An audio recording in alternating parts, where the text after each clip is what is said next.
A vnuknul mě nápad právě, že tady lidi hodně kupují ty apartmány, tak jsem se o to zajímal, jaká je cenovka. No, slovo dalo slovo, byli jsme se kouknout na pár apartmánů a tenhle mě zaujal nejvíc. Tak jsme prostě do toho šli a teď jsem tady vlastně v podstatě podruhý a teď zrovna dneska odjíždíme, byli jsme tady týden a ten apartmán jsme vlastně v podstatě předělávali, že nebyla tady ta příčka, ta kuchyň, elektriku jsme předělávali vodu a v podstatě stavebníma úpravama jsem si to upravil k obrazu svému. Zdar lidi, já jsem Pavel Adventurer, jsem tady dneska v Duresu, v Dračí v Albánii. Včera jsem se na pivu potkal se Standou z Jablonce. Z Jablonce, ahoj. A vlastně chcou tak trošku vyspovídat, takže takový rozhovor dneska o životě v Albánii třeba. Tak jo, Mirko, tak chceš nám třeba nějak o sobě něco na úvod třeba říct? No, já jsem z Jablonce a vlastně do Albánie jsem se dostal letos na jaře poprvé, že vlastně s kamarádem jsme měli takový nápad, že jezdíme na motorkách a máme tady v Duresu vlastně jednoho kamaráda, velkého motorkáře, tak nám nabídnul, že vlastně nám udělá tady po Albánii nějakou 14denní cestu vlastně po horách na motorkách a nicméně dohodli jsme se a za nějaký 2-3 měsíce jsme skočili do auta, naložili jsme tam motorky a vlastně dostali jsme se sem do Albánie, do Duresu vlastně k tomu kamarádovi a v podstatě jsem začal poznávat tu Albánii, jaká je a hlavně ty hory, jaký jsou.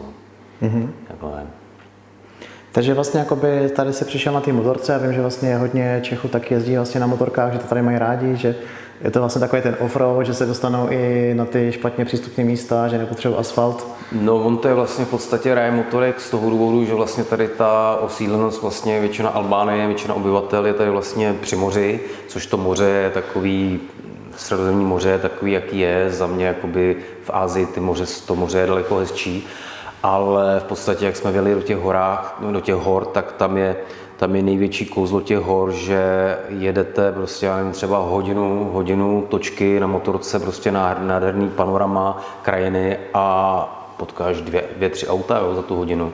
Takže úplně bez aut a prostě ta svoboda, bez lidí a na to užití ty motorky, to je prostě fantastický. A i vlastně ten terén, že vlastně když někde skončí silnice a musíš projet nějakou šotolinu, tak prostě u nás takovýhle silnice prostě nikde nejsou. A to, co já v podstatě najezdím za zatáčky za celou sezónu v Čechách, tak tady v podstatě za týden najezdím to samé jako za celou sezónu v Čechách, takže to je prostě na ty motorky to tady je fantastický. No. A za mě teda jako největší klenot Albánie jsou prostě ty hory, ty jsou nádherný, ty jezera tam a to je prostě to top na tom, no, na té Albánii.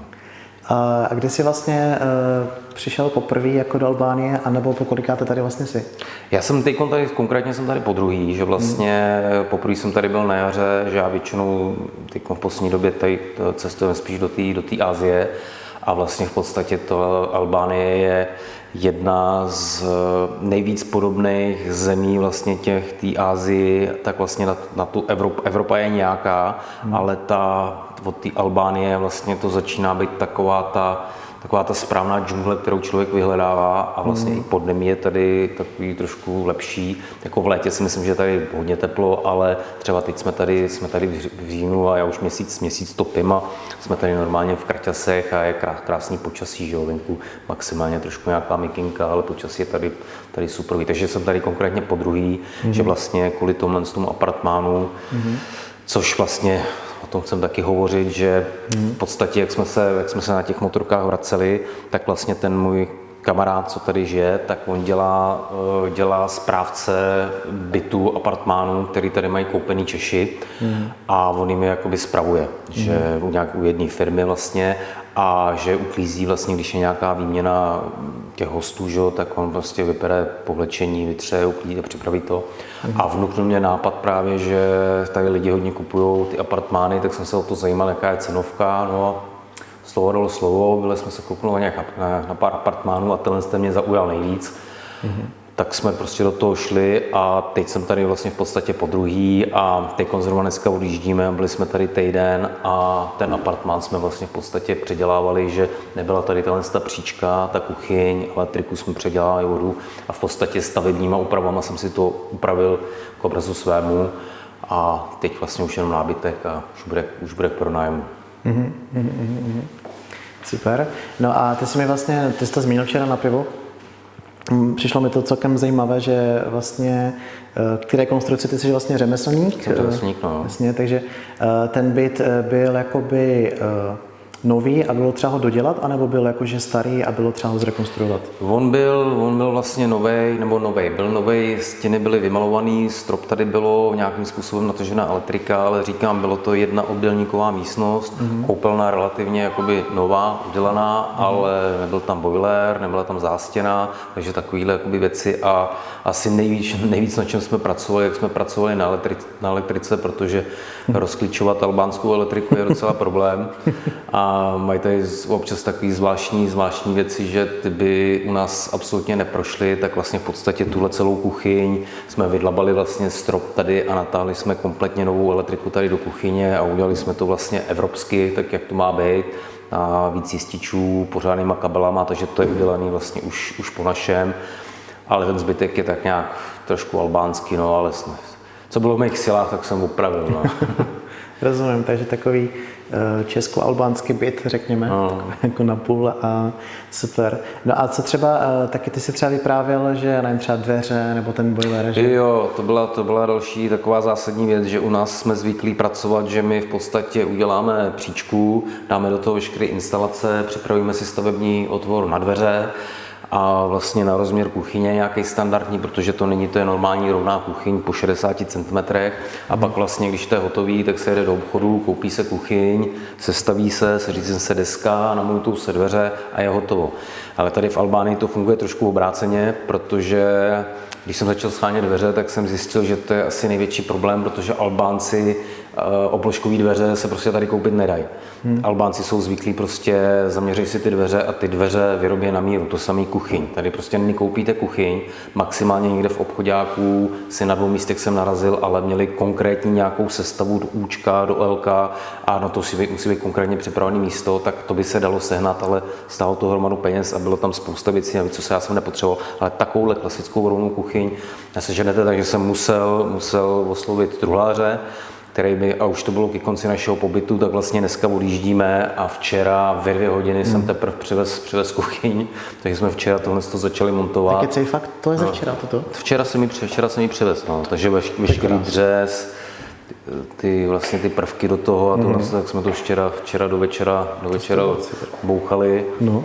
A vlastně dveře jsem teda ve finále nějaký sehnal, ale musel jsem je tady trošku poupravit, že oni mají jiný tloušťky zdí, než jsem udělal já tady zeď, takže v příští rekonstrukci už vím, že když přijdu, tak jako první musím sehnat dveře, kuchyň. Pak můžu teprve začít stavět. No. Ostatní věci, jakoby ohledně stavebního materiálu, tak tady sádrokarton a lepidla, dlaždice a kabely na vodu věci, tak to není problém tady nic sehnat, není problém sehnat, to je všechno tady je, ale říkám, ohledně nábytku na to a další věc, když už jsem sehnal konečně ty dveře, tak u nás se dveře značí, že když zavřeš dveře, tak tam, kde vidíš panty, vlastně z jedné strany ty panty nevidíš na těch dveřích, z druhé strany, tak na jaké straně jsou ty panty, tak takový ty dveře jsou. Takže když jsem konečně sehnal ty dveře, že jsem potřeboval levý dveře, konečně jsem je sehnal v tom obchodáku, půl hodiny jsem čekal, než mi je přivezli na kasu, protože Albánci, když řeknou 20 minut, tak tam je vždycky tak 50 až 100% tolerance s tím časem.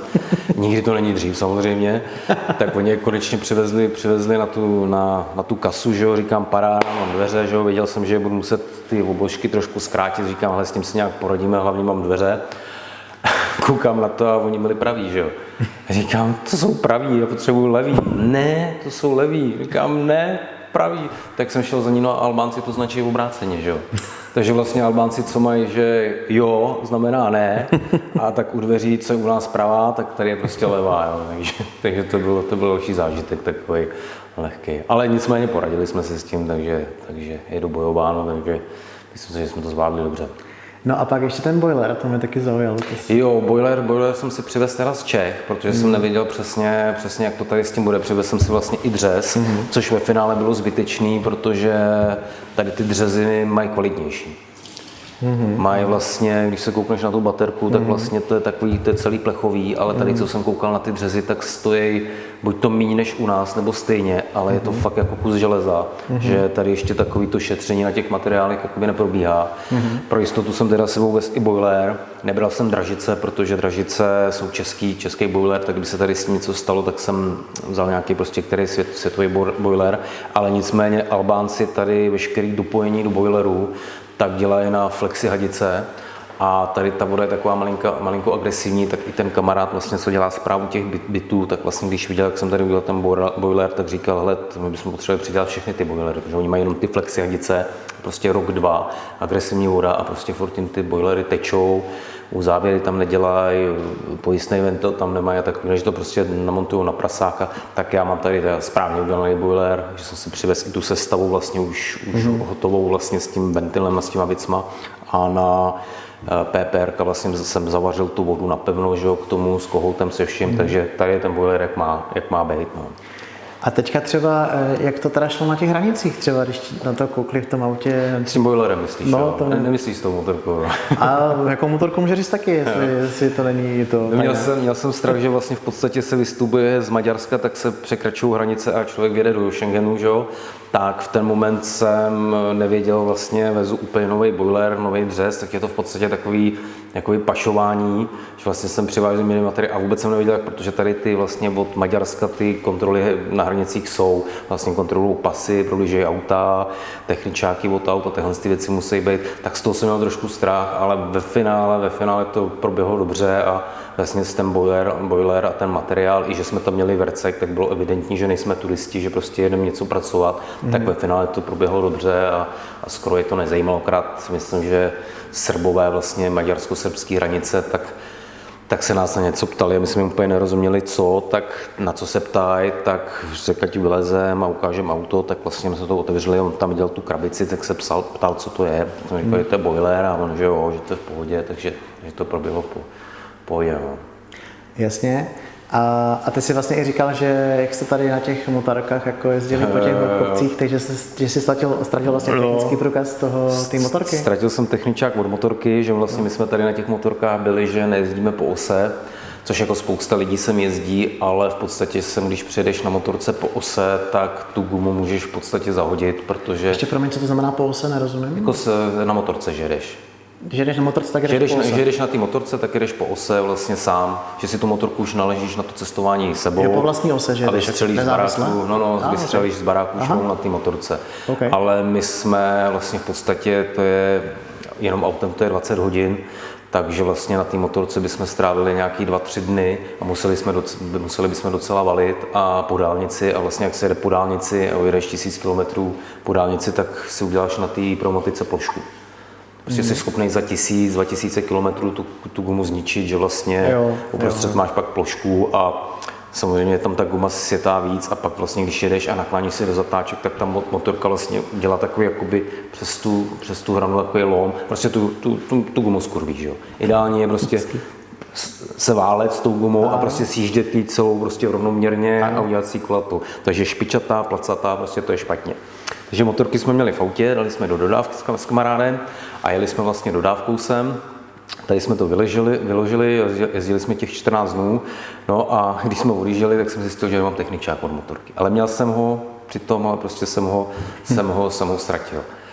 Tak to byl docela jakoby zásadní problém, tak jsme prohrabali celé auto a i jsem psal vlastně, kde jsme byli naposled vlastně toho ubytovaný, tak jsem tam vlastně psal, jestli to tam nenašli, tak prostě nikde se nenašel. Takže hned, jak jsme vyjížděli z Albánie vlastně do Černé Hory, tak hned na hranicích prostě problém, musíte mít papírovou formu, protože vlastně jak jsem seděl, tak za mnou byly vidět řídítka, že? Tak viděli, že tam prostě motorový vozidlo a od toho musíš mít papírový doklady. Tak asi po hodině mi teda manželka poslala ofocený velký techničák, ale to je prostě nezajímalo, že prostě to musí být papírová forma, takže motorku ven, zpátky do Albánie, na ambasádu, nechat si zaslat papírovou formu toho techničáku, potvrdit to tam, že to je prostě, že to je správně a přijet zpátky, což je velký problém, že jo. Ve finále po nějaký době tak toho celníka se nás zželelo, že nás i zpovídal, jak jsme říkali, že já jsem řemeslník, kamarád, že dělá elektriku, že jsme prostě normální lidi a tohle, tak nás teda ve finále pustil, ale museli jsme slíbit, že jsme ten techničák ztratili v Černý Hoře. Že to řeknete, že jste... No, že aby on byl z obliga, že nás prostě do státu nepustil, že jo.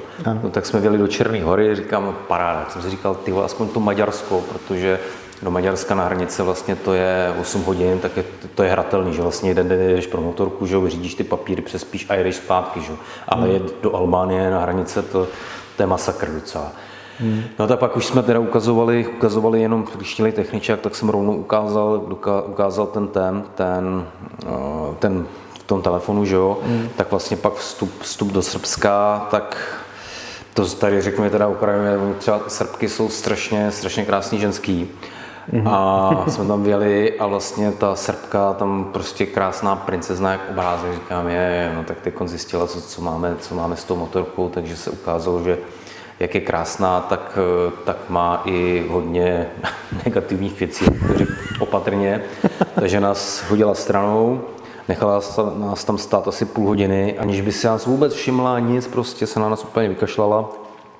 No a ještě tam byla prdelta, že zrovna tam byly nějaký hejna komárů, takže my jsme otevřeli to auto, začali jsme hledat ty doklady a ty vlastně zeštípili nás ty komáři, nalitli do toho auta. Říkám, no prdele, tyjo.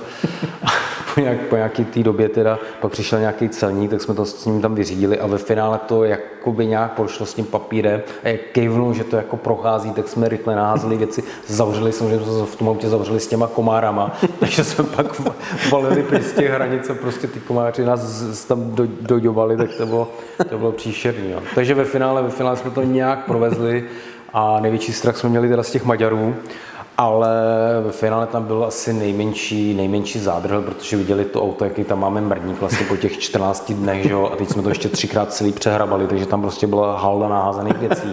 Takže to úplně vzdali, že něco budou kontrolovat a hned jsem mu ukázal, že zase ten techničák, že mám jenom prostě tenhle a krčil ramenama otevřete auto, teď jak to viděl, tak chtěl prohledat aspoň dveře a tam prostě jaký bordel. Jeďte.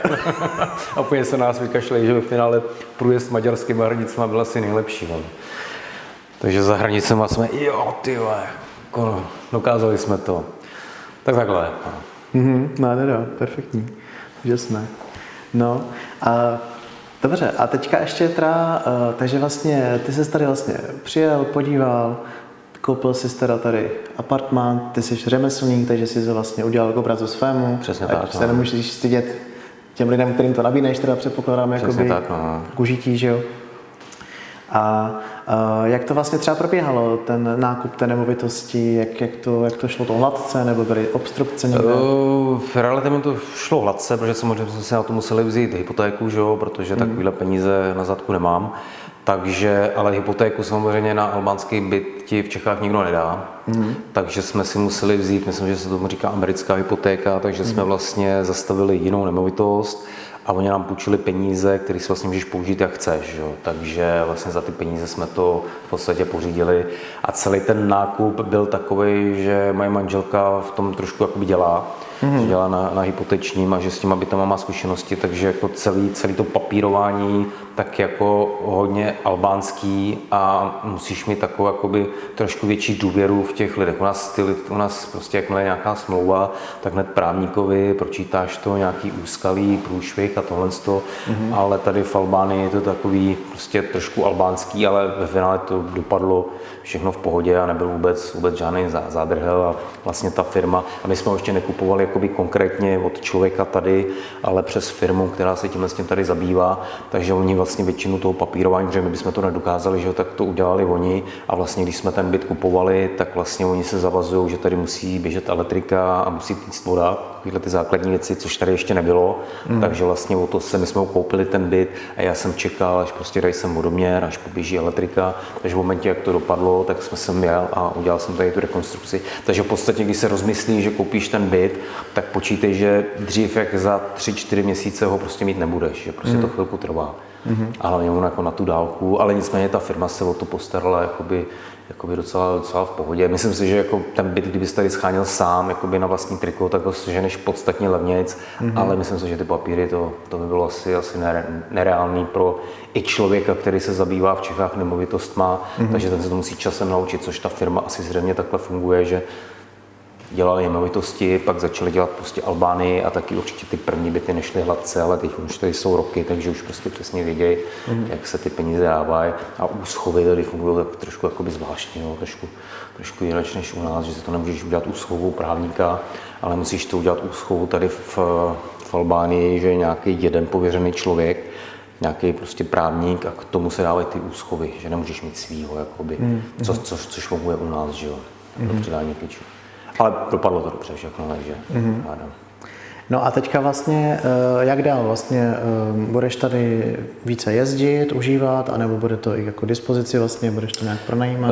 Prioritně to musíme k dispozici jako pronajímat, protože já samozřejmě musím platit tu hypotéku a hlavní záměr toho bytu je investiční, jo, protože vlastně tady ta Albánie jede nahoru, plánují, že do nějakých 5 nebo za 5 let, 10 let, že by chtěli být v Evropské unii, tak v Turánu ty nemovitosti budou mít úplně jiné ceny, takže je to v podstatě investiční a po dobu vlastně toho splácení toho tak potřebuju nějak utápět aspoň větší díl ty hypotéky a samozřejmě bonus je k tomu, že to budu mít jako svoji chalupu, že v momentě, když tady nebude někdo ubytovaný, třeba mimo sezónu, tak prostě se sebereme a pojedeme se třeba na týden, protože letenky mimo sezónu se sem tady sehnat za fakt pěkný peníze a to už mám takový názor, že prodloužený víkend v Albánii je levnější než prodloužený víkend na Moravě. A na Moravu taky, když jedeš, tak teda já bydlím na severu, takže my když jedeme na Moravu, že tam máme v Bílovicích oblíbený místečko vlastně i vinaře a jedeme tam 3,5–4 hodiny a v podstatě, když letíš sem, tak vlastně za hodinu seš na letišti a letadlo letí 1,5 hodiny, tak plus nějaký čekání, že zhruba za stejnou dobu seš v Albánii, že jo? Jako já autem na Moravě. Takže to budeme využívat i jako takovou svoji chalupu albánskou. Rozumím.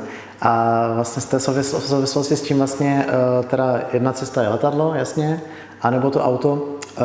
Jak to třeba ty vnímáš, jakoby tu vzdálenost vlastně, když ty jedeš, jak dlouho trvá ta cesta, kudy teda jedeš? Jak to... Já jezdím, většinou jezdím Maďarsko, Srbsko, Černá Hora a Albánie, což si myslím, že je taková jakoby ideální cesta a hlavně já jedu s velkým autem, takže já pak ty vedlejší státy přes ty hory, tak tam je s tou dodávkou občas jakoby problém, že tam ty silnice nejsou úplně, a tady mám vyzkoušený, že ta silnice je prostě v pohodě. Sice v těch srbských a Černých hora v těch horách, vlastně jak se to tam motá, tak je to tam taková hodně velká pletenice, ale už tam budou dálnici vlastně z Černé hory, už je nějaký úsek hotový a je vidět, že to bude pokračovat skrz ty hory, takže je to otázka času, ale je to sem daleko samozřejmě, je to nějakých 20 hodin, takže člověk, když jede sám, tak je to na 2 dny, že prostě musí si odpočinout, ale když jsou 2 lidi, kteří můžou řídit, tak se to dá, ale hlavně lidi jezdí do Chorvatska taky prostě nějakých 17 hodin a myslím si, že tady ty hranice, že jsou trošku jakoby lepší než třeba přes to Slovensko, když jsme jeli do Chorvatska, tak tam jsme skysli jako rádně, takže ve finále ta doba té cesty je taková hodně podobná, ale spousta lidí se bojí lítat. Jo. Takže ono sem letecky toto je ideální, že za 1,5 hodiny seš tady a prostě přistane letadlo, na letišti si za pár šupů půjčíš auto a funguješ tady. Ale spousta lidí i rodin se prostě bojí lítat, tak proto Chorvatsko je atraktivní, protože je dojezdová vzdálenost. A ta Albánie je sice kousek jakoby dál, ale když nepojedete tu trasu přes Slovensko, ale přes to Maďarsko, tak může být třeba 2–3 hodiny rozdíl, což jako na té vzdálenosti je prd, takže si myslím, že pro ty lidi, kteří nelítají, tak je to atraktivní místo a hlavně to počasí je tady úžasný. No. A lidi jsou tady úžasní. Super, to jsem rád, že to zmínil, to už jsme víceméně v závěru. Tak třeba ještě nějaká tvoje zkušenost s Albánci, jako jestli máš nějaký hezký příběh nebo i nehezký, klidně můžeš mít. Hele, nehezký příběh žádný snad nemám, protože oni, ty Albánci jsou nastavený, že oni vlastně turista, nám totiž vysvětloval to byl takový docela pěkný příběh, jsme se potkali s jedním Albáncem, že on tady u Vlory má takový kemp vlastně v lese udělaný, naprosto úžasný. A ten týpek jsme tam přijeli a on jak viděl SPZ-ku, tak na nás začal mluvit česky, že jo. Za náma jeli Italové, začal mluvit italsky, německy, anglicky, prostě polsky, jo. A říkám, ty. No, já jsem takový cestovatel. No a nicméně večer jsme si s ním sedli, že jo, nějak jsme upadli do oka, tak on se rozvyprávěl jakoby o nátuře Albánců, jaký oni jakoby jsou. Takže on jako říkal, že Albánec jakoby samozřejmě oni jsou horký hlavy, že jo, mají nějaký, ale oni jsou horký hlavy v momentě, když jim na něco jakoby šáhneš. No, že oni jsou v pohodě, oni jsou přátelský, vůbec vůči cizincům jsou fakt jako, že když někdy kiksne auto, tak první Albánec zastaví a okamžitě jí pomůže, jo. Což nám se teda nestalo, ale on říkal, že to takhle prostě je, ale prostě dávat si bacha, že když Albánec ti řekne, hele, tohle nedělej, tak to musíš respektovat, protože ty jsi u něj v zemi na návštěvě a jakmile to nerespektuješ, tak může být zlé. Což proto vlastně kdysi dávno, když byly nějaký, i na YouTube byly nějaký videa, že prostě Albánci tam zmlátili nějakého youtubera, že jo, tak on říkal, no to tady bylo a to bylo zrovna kousek někde od nich, no jenže to bylo youtuber a hej, koukej, jste Albánci a tohle, ty Albánci, hele, nenatáčej nás. A on, hej, oni nechtějí, aby mě nenatáčej, no a dopadlo to špatně, že jo. Takže pokud Albánec se řekne, že si něco jakoby nepřeje, tak je to důležité respektovat, ale jinak s těma Albáncema absolutně není problém a mají tady udělaný, a on říkal, že vlastně Albánci mají v sobě to, že vlastně ty, když přijdeš jako turista k němu nebo k němu domů, tak seš jeho host, ale jakmile seš jeho host, tak seš pod jeho ochranou a seš nedotknutelný. Takže vlastně, když jakmile tě Albánec pozve k sobě domů, což oni hodně vnímají i turisty tady, se to teda časem myslím, že se to zhorší, ale teď to je tak, že jak seš tady turista, tak máš absolutní bezpečí a prostě Albánec ti prostě nic neprovede, nic ti neukradne, prostě krádeže, že by někdo tady ukradl turistu, tak to se tady téměř neděje. Stalo se někde loni nám vyprávěl ten Peši, že tady nějakému Němcovi ukradli kolo, tak hned půlka policie z Doresu, tak potom šli, chytli ho, dostal 2 roky na tvrdo. Za kolo. Normálně exemplárně, jak šáneš na turistu, tak normálně exemplárně trestá. To trestá, ježišmarja. No. Takže on říkal, ale tady necháš na stole telefon a ten telefon tady ráno bude. Prostě Albánec ti to neukradne. Prostě cizincovi, prostě ten je nedotknutelný. Takže v podstatě, jak když jsem sem jel, tak vlastně, že jedu rekonstruovat byt, tak mi nějaká paní psala, že jako pán Bůh s váma, to máte odvahu a tak. A říkám, ty jako co, že spousta těch lidí, v podstatě oni ani nevědí, kde ta Albánie je na mapě. Jo. To, že se tady kdysi dávno něco odehrávalo, to se odehrávalo všude. Že jo. Takže kdysi dávno, že tady byly nějaké nepokoje, ale ty nepokoje nebyly to, že by sem přijel nějaký turista a oni ho zmasakrovali. A vlastně byla ten průser s tou loterií, že jo, tady, že se zbouřili Albánci, takže to bylo úplně z jiných jakoby, důvodů. Ale za mě ta Albánie, já se tady v podstatě cítím bezpečnějc než v Čechách.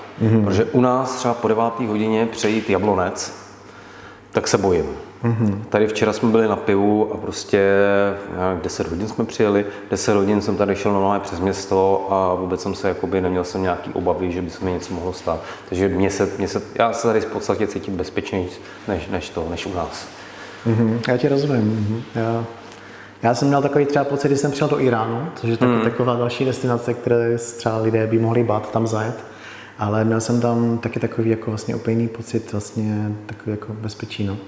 Ono totiž u nás ty lidi, že my jsme v podstatě bílí a jakmile vidíme někoho přičmouglýho, to je to samé třeba v těch Emirátech, tak prostě na něj koukáš a říkáš si to, on prostě mavej, ty fousy, něco jako ty podobně. Prostě ty oči a z těch očí vyloženě takový jako že by mě chtěl zmlátit nebo něco udělat, už takový prostě, že nejsme na ty obličeje zvyklí, ale přitom ty lidi jsou třeba úplně normální, ale oni prostě vypadají takhle, ještě jak jsme nažraný z těch filmů, že prostě teroristi a z balách a tohle, že jo, tak prostě ty lidi vypadají podobně, tam přijdeš, tak mám pasová kontrola, když se on neusměje, říkáš, ty vole, projdu tady, ty vole, že máš takový jakoby strach, že jo, ale nicméně Albánci sice mají takový trošku ten ženský jakoby vzhled, ale není to nic jakoby dramatického, takže já se tady cítím bezpečně. Nádhera. Tak jo, my jsme úplně na konci. Na konci za chvilku se mi vypne kamera, která páčí jenom 30 minut. Tak já ti děkuji moc za rozhovor, děkuji za to přijetí, děkuji za sdílení všech příběhů krásných a zkušeností a děkuji vám taky za slednutí a uvidíme se v dalším videu. Ahoj. Mějte se, ahoj.